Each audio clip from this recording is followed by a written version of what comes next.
नमस्कार दोस्तों, स्वागत है आपका आपके अपने YouTube चैनल जीएस जीनियस में। जैसा कि आप स्क्रीन पे देख रहे हैं, सिविल सर्विसेज क्रॉनिकल इस मैगजीन की ये जो फरवरी 2025 इस माह का अंक है और इसमें दिसंबर 2024 का जो है करंट अफेयर्स शामिल किया गया है।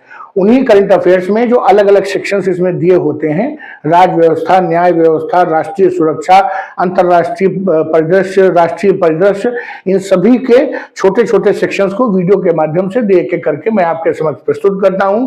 प्रतिदिन 2 से 3 वीडियो इसके अवश्य डाले जाएंगे, जिससे कि जो है आपकी जो करंट अफेयर्स की तैयारी है वो भी मित्रों साथ साथ होती रहे।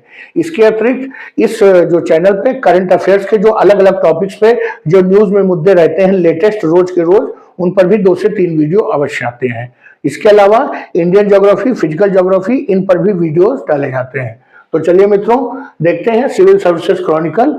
इसमें आज हम आपके समक्ष अंतर्राष्ट्रीय रिपोर्ट एवं सूचकांक ये विषय पर जो है अपना प्रेजेंटेशन और इसको प्रस्तुत करने जा रहे हैं। इससे पहले कि हम वीडियो शुरू करें, आपसे हमारी रिक्वेस्ट है कि हमारे चैनल को सब्सक्राइब कर लीजिए, जिससे कि आपके समक्ष ये जो इस मैगजीन के जो वीडियोज हैं वो समय पर पहुंचते रहें। तो चलिए मित्रों, शुरू करते हैं अंतर्राष्ट्रीय रिपोर्ट एवं सूचकांक। इसमें जो पहला सूचकांक है वो है महिला किसानों के लिए कृषि प्रौद्योगिकी रिपोर्ट, अर्थात agriculture technology report for womens. 19 दिसंबर 2024 को विश्व आर्थिक मंच वर्ल्ड इकोनॉमिक फोरम के द्वारा महिला किसानों के लिए कृषि प्रौद्योगिकी समावेशी विकास के लिए एक व्यावसायिक मामला इस नाम से एक रिपोर्ट जारी की गई है। और रिपोर्ट में कहा क्या गया है कि लैंगिक समावेशी कृषि प्रौद्योगिकी का वैश्विक अवलोकन प्रस्तुत किया गया है और इस बात पर जोर दिया गया है कि इस तरह के नवाचार महिला किसानों को उनकी पूरी क्षमता तक पहुंचने में कैसे मदद करेंगे। इसमें बाजार विस्तार के लिए रणनीतियों की रूपरेखा भी दी गई है। इस बात पर ध्यान केंद्रित किया गया है कि ये प्रौद्योगिकी कृषि क्षेत्र में महिलाओं को कैसे सशक्त बनाती है। लैंगिक समावेशी कृषि के लाभ हैं। यह बताया गया है कि लैंगिक समावेशी कृषि तकनीक उत्पादकता को बढ़ाती है, महिलाओं को सशक्त बनाती है और कंपनियों को बाजार विस्तार के लिए एक मजबूत व्यवसायिक परिदृश्य प्रदान करती है। यह सब इस रिपोर्ट में बताया गया है। अभी ये बताया गया है कि संसाधनों के मार्ग में पहुंचने में चुनौतियां क्या है।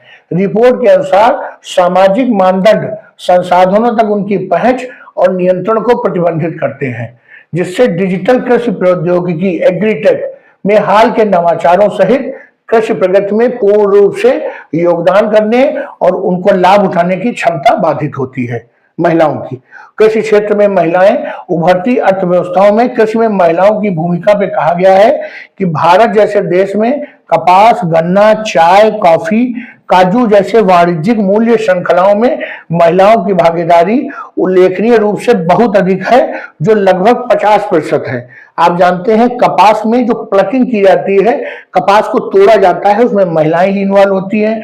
चाय की पत्तियां, कॉफी, काजू, इस तरह की जो भी कृषि है उसमें महिलाओं का बहुत बड़ा रोल होता है। इस रिपोर्ट में सुझाव दिया गया है कि उत्पादन की डेटा आधारित योजना को अपनाकर एग्रीटेक खाद्य हानि, खाद्य अपशिष्ट दोनों को कम कर सकता है और व्यवसायों को अपनी आपूर्ति श्रृंखलाओं को अधिक कुशल और लचल बनाने में सक्षम बना सकता है। अगला जो हमारी रिपोर्ट है अंतर्राष्ट्रीय, वो है श्रम बल में अंतर्राष्ट्रीय प्रवासियों पर रिपोर्ट। 16 दिसंबर 2024 को अंतर्राष्ट्रीय श्रम संगठन इंटरनेशनल लेबर ऑर्गेनाइजेशन, जिसे शॉर्ट फॉर्म में ILO कहते हैं, उन्होंने श्रम बल में अंतर्राष्ट्रीय प्रवासियों पर अपनी रिपोर्ट का 4था संस्करण जारी किया। इसमें निष्कर्ष क्या निकला है कि वर्ष 2022 में अंतर्राष्ट्रीय प्रवासियों में जो वैश्विक श्रम बल का हिस्सा था वो केवल 4.7% था। कुल इनकी संख्या 167.7 मिलियन थी, जो 2013 से 30 मिलियन से अधिक वृद्धि को प्रदर्शित करता है। अर्थात 2013 में जो संख्या थी उससे 30 मिलियन की वृद्धि हुई है और 167 मिलियन प्रवासियों में से 102.7 मिलियन पुरुष थे और 64.9 मिलियन जो है महिलाएं थी। अब इसमें जो क्षेत्रीय ट्रेंड है, रीजनल ट्रेंड्स, उनको देखते हैं।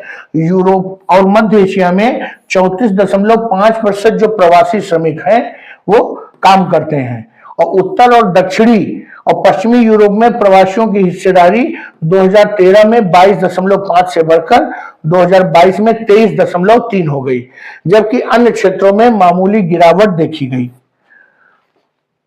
जितने भी विश्व में टोटल प्रवासी जो है काम करते हैं, उसमें से 68% से अधिक प्रवासी उच्च आय वाले देशों में काम करते हैं, मुख्य रूप से उत्तर एवं दक्षिणी एवं पश्चिमी यूरोप में, उत्तरी अमेरिका और अरब राज्यों में काम करते हैं, क्योंकि इनकी पर कैपिटा इनकम अधिक है और काम करने के लिए लोगों की जरूरत है। अगर क्षेत्रवार एरिया वाइज जो इसमें एम्प्लॉयमेंट देखें तो 68.4% प्रवासी श्रमिक सेवा क्षेत्र में, विशेष रूप से देखभाल और घरेलू कार्यों में कार्यरत थे। इस क्षेत्र में 30% प्रवासी महिलाएं थी और 12.4% जो है प्रवासी पुरुष काम कर रहे थे, जो ये लेबर सर्विस सेक्टर है, देखभाल और घरेलू कार्यों में। अब अंतर्राष्ट्रीय प्रवासियों पे बात करें तो अंतर्राष्ट्रीय प्रवासी ऐसे व्यक्ति होते हैं जो अपने जन्म के देश के अलावा किसी अन्य देश की आबादी का हिस्सा होते हैं, दूसरे देश में उनका जन्म हुआ होता है, काम करने के लिए वो कहीं और जो है मूव कर जाते हैं। इसमें शरणार्थी भी शामिल किए जाते हैं और शरण चाहने वाले, ये सभी लोग इसमें शामिल किए जाते हैं। जो ये प्रवासी होते हैं इनको आर्थिक विकास का प्रमुख चालक माना जाता है, अर्थात ऐसा मान्यता है जो अंतरराष्ट्रीय संस्थाओं का कि ये जो प्रवासी होते हैं जिस देश में जाते हैं उस देश की जो इकोनॉमी को बूम करते हैं। अंतरराष्ट्रीय धन प्रेषण 2000 से 2022 तक बढ़कर 128 बिलियन अमेरिकी डॉलर से बढ़कर 831 बिलियन अमेरिकी डॉलर हो गया है। ये विश्व प्रवसन रिपोर्ट 2024 के अनुसार इतना जो है ये अंतरराष्ट्रीय धन प्रेषण बढ़ चुका है। ये फैक्ट बिल्कुल सच है। आज की डेट में जो भारत का जो क्रीम है, जो क्रीम माइंड है, जो सबसे बुद्धिमान लोग हैं, वो भारत में न रुक करके यूरोप और अमेरिका चले जाते हैं, वहां देशों में जो एम्प्लॉयमेंट लेते हैं, वहां सेवा करते हैं, उस देश की अर्थव्यवस्था को, उस देश के विकास को आगे बढ़ाते हैं। जो भारत में लोग रह जाते हैं उनमें उतना कौशल और उतनी बुद्धिमानी नहीं होती है, इसीलिए हमें जो अपने ही लोगों से संघर्ष करना पड़ता है, मुकाबला करना पड़ता है। तो चलिए मित्रों, ये जो अंतरराष्ट्रीय रिपोर्ट वाला जो सेक्शन था उसमें ये दो मुद्दे शामिल थे, दो जो है रिपोर्ट शामिल थी, इसको मैंने आपके समक्ष प्रस्तुत किया। हमारा जो प्रेजेंटेशन है वो आपको अच्छा लगा हो, वीडियो अच्छा लगा हो तो लाइक करिए। कमेंट में आप कुछ सुझाव देना चाहें तो आपको आमंत्रित हैं पूरी तरीके से। अगर हमारा चैनल आपको अच्छा लगा हो, हमारा प्रयास अच्छा लगा हो तो चैनल को लाइक करिए, सब्सक्राइब करिए। धन्यवाद।